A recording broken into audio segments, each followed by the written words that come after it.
Good afternoon and welcome to this week's edition of The Last Word. I'm your host today, Peter Milios. It's the end of another week and today I'm joined by Winston Sammut from Uri Asset Management. We're here to review the past week and peer into the future to see what might be on the horizon. Welcome back, Winston. Thanks, Peter.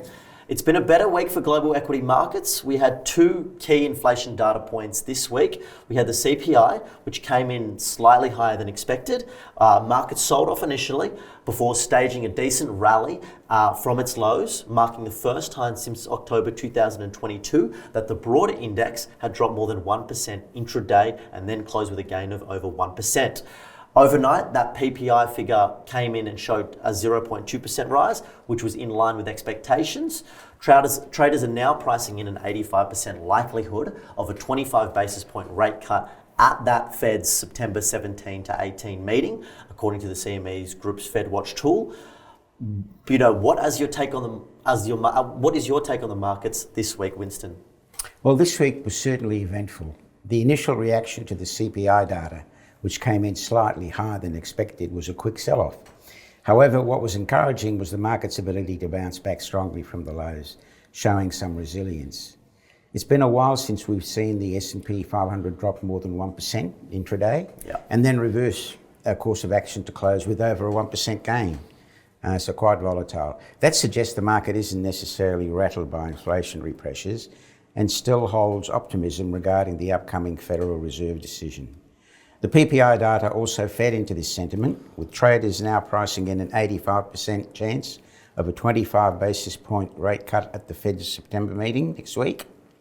Overall, it feels like the market is hopeful for some easing of monetary policy ahead. Commodities also fared better this week. Lithium, uranium and oil were all the headlines.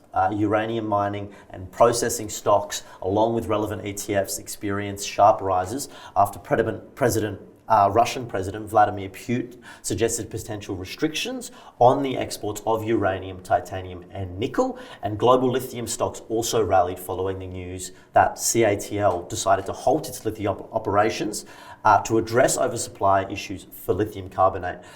Global oil prices slumped to multi-year lows on Tuesday in the wake of a cut by OPEC in its forecast for this year and next, coupled with weak data from China.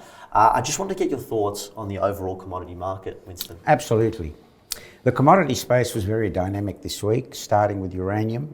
Putin's comments about potentially restricting exports of key material like uranium, titanium and nickel sparked a sharp rally in uranium stocks. It's a significant reminder of how geopolitical events can drive commodity prices, especially those as critical as uranium in the global energy mix. Absolutely.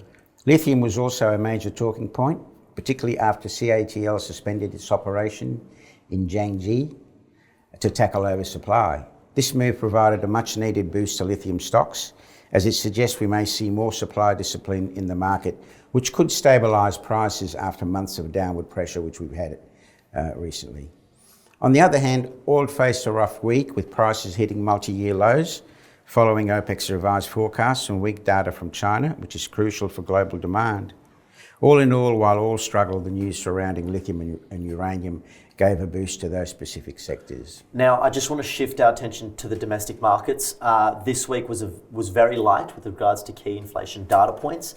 That said, there was a lot of debate on whether the RBA's control inflation at all costs approach has caused it to miss the chance to ease pressures on the economy.